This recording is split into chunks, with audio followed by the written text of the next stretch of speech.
Buenos días, estimados estudiantes. Bienvenidos a una clase más de Aprendo en Casa, especialmente el curso de EPT. Espero que todos se encuentren bien, al igual que sus familiares. Mantengamos los protocolos que se nos ha recomendado. Muy bien, ahora daremos inicio a nuestra clase del día de hoy. Haciendo un recordatorio de las clases anteriores, estamos trabajando sobre aplicamos el modelo de negocios Lean Canvas. La semana pasada hemos aprendido un poco más sobre las diferencias de los costos fijos y los costos variables en el canal físico y web. Y además elaboramos nuestro presupuesto según el proyecto que estamos realizando, en base al bloque estructura de costos. Y hoy continuaremos con la parte 7. También hablaremos sobre la estructura de costos. Muy bien. Para dar inicio a nuestro tema del día de hoy, debemos tener en cuenta la competencia y el propósito a trabajar. La competencia que venimos trabajando es gestiona proyectos de emprendimiento económico y social. Y el propósito del día es comprender las características del inventario de recursos e hipótesis del bloque estructura de costos. Ahora sí entraremos de lleno al tema. Recordemos que trabajamos dos temas. Como primer tema hablaremos sobre las características del inventario de recursos. Para ello debemos recordar que necesitamos saber sobre los gastos que más van a afectar en la estructura de nuestros costos. Entonces es necesario conocer sobre los recursos, maquinarias, equipos, entre otros. A continuación analizaremos si alguno de estos costos se pueden disminuir y generarnos un ahorro extra. Para ello vamos a elaborar un ejemplo de un diagrama de flujo de operaciones, pero necesitamos saber qué es un diagrama de flujo. Pues bien, un diagrama de flujo es la representación gráfica de un proceso, es decir, describe un proceso. Esta se utiliza en diversas disciplinas, como programación, economía, procesos industriales, psicología cognitiva, entre otras disciplinas. Los símbolos que se usan en un diagrama de flujo son los siguientes. El círculo, que nos indica el comienzo y fin de un proceso. El rectángulo, que nos indica una tarea o proceso. El triángulo, que nos indica el proceso de inspección de inventario. El rombo, que nos indica una decisión. Y la flecha, que nos indica la dirección de flujo o proceso. A continuación te voy a dar un ejemplo en base a mi especialidad. En este caso yo voy a elaborar polos. Para ello voy a iniciar con mi ingreso. Entonces tengo un rollo de tela. Luego empezaré con mi proceso. En mi proceso voy a extender la tela. Luego voy a colocar los moldes. Luego trazaré sobre los moldes para después realizar una decisión de acuerdo a los símbolos de mi diagrama de flujo. Entonces mi pregunta es, ¿me equivoqué en trazar? Si me equivoqué en trazar, entonces trazaré nuevamente los moldes. Si no me equivoqué en trazar, entonces procederé a cortar la tela. El diagrama de operaciones nos permite elaborar un inventario básico.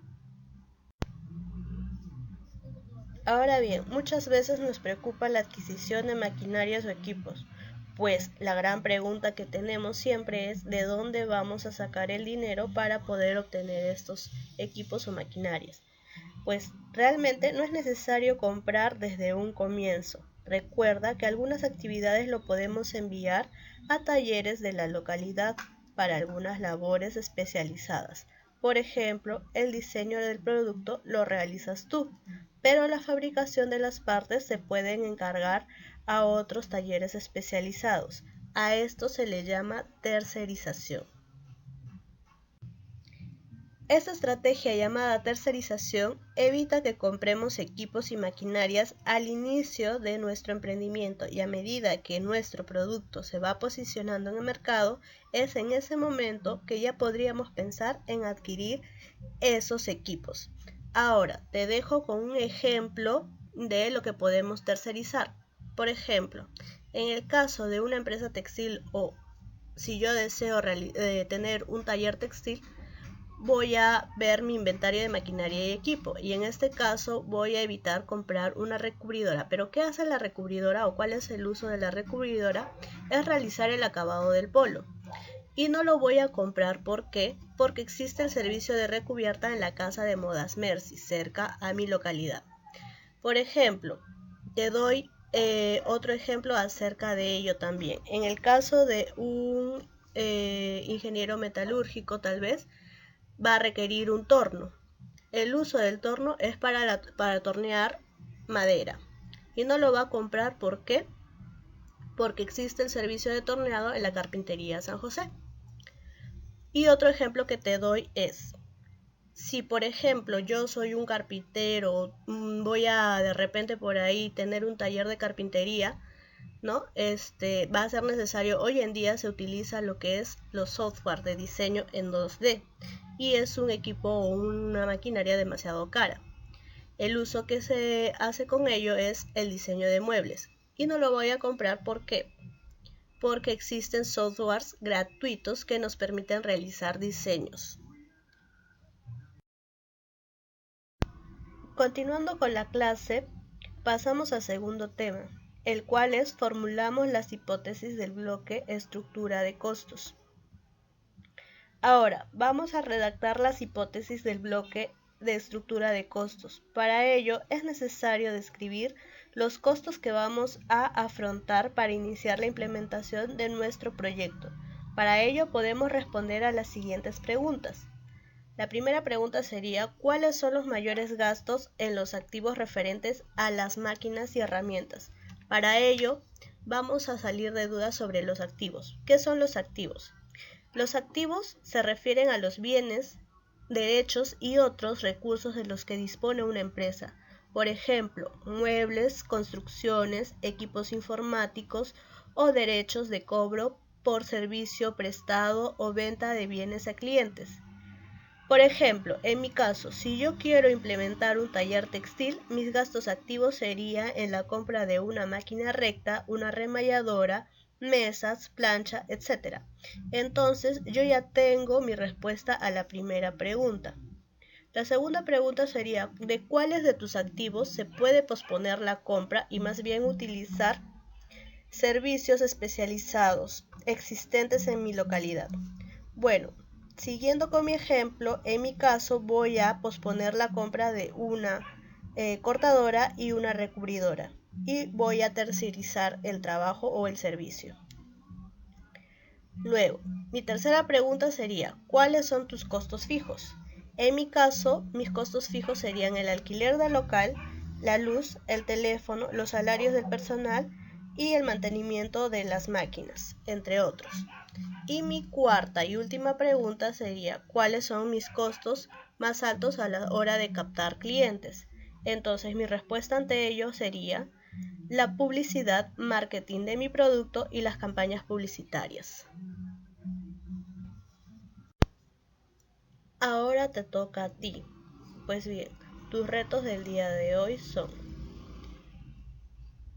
realizar el diagrama de flujo de tu proyecto de emprendimiento, llenar el cuadro según lo que tú desees tercerizar. Y por último, responder a la guía de preguntas para formular tus hipótesis del bloque estructura de costos. Ahora reflexionamos. Vamos a recordar las ideas claves que aprendimos el día de hoy. El diagrama de flujo de operaciones nos permitirá realizar un inventario básico de las maquinarias y equipos que se requieren para elaborar el producto o brindar tu servicio. 2. Una alternativa para evitar comprar al inicio de tu emprendimiento máquinas o equipos es que otros talleres de la localidad puedan hacer las labores especializadas que se requieran. 3.